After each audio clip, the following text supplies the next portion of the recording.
கர்த்தருடைய பரிசு நாமத்திற்கு ஸ்தோத்திரம் உண்டாவதாக. இன்று கர்த்தருடைய வார்த்தை, உன் அலங்கத்திற்குள்ளே சமாதானமும் உன் அரண்மனைக்குள்ளே சுகமும் இருப்பதாக.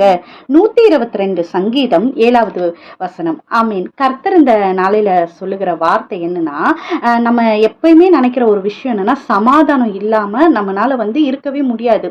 அது ஒரு வீடா இருக்கட்டும், ஒரு வேலையா இருக்கட்டும், எங்க போனாலும், ஒரு ஊழியமா இருக்கட்டும், சர்ச்ல ஒரு ரிலேஷன்ஷிப்பா இருக்கட்டும், அது எந்த ரிலேஷன்ஷிப்பா இருக்கட்டும், ஒரு சமாதானம் இல்லைன்னா அந்த இடத்துல நம்மளால இருக்கவே முடியாது. அதனால கர்த்தர் இந்த நாளையில சொல்லுகிற வார்த்தை என்னன்னா, நமக்கு சமாதானத்தை தருகிற தேவனா இருக்கிறாரு. இங்க முதல்ல தாவீது இங்க சொல்றாரு, எருசலேமின் சமாதானத்திற்காக வேண்டிக் கொள்ளுங்கள் சொல்லிட்டு.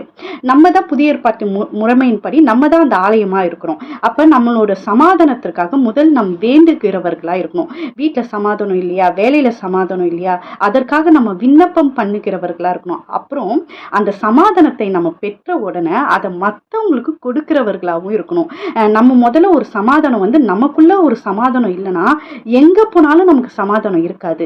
அப்ப அந்த சமாதானத்தை நம்ம கேட்கிறவர்களாயும் அதை பெற்றுக்கொள்கிறவர்களாயும் அதுக்கப்புறம் அந்த சமாதானத்திற்காக நித்தமும் மற்றவங்களுக்கு கொடுக்கவும் நம்ம பிரயாசப்படணும். நம்ம பேசுறதுலயும் சரி, நம்ம நடந்துக்கிறதுலயும் சரி, இந்த பிரதரை பார்த்தாலும் இந்த சிஸ்டரை பார்த்தாலும் ஒரு சமாதானமா இருக்கு அப்படி என்று மற்றவங்க சொல்லத்தக்க அதற்கு முதல்ல நம்ம வேண்டணும். அந்த சமாதானத்தை நமக்குள்ள பெற்றுக்கொள்ளணும்.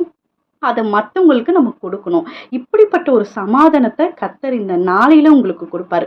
உங்களுக்கு ஒரு நல்ல ஒரு சமாதானமா இல்லைன்னா, கர்த்தர் இந்த நாளையில இந்த வீடியோ பார்க்குற எல்லாருக்கும் கர்த்தர் ஒரு சமாதானத்தை கட்டளையிட்டு உங்களுக்கு சுகத்தையும் கர்த்தர் கொடுப்பாராக. கர்த்தர் இந்த வார்த்தைகளை ஆசீர்வதிப்பார். கேட்ட யாவரும் ஆசீர்வதிக்கப்பட்டவர்கள்.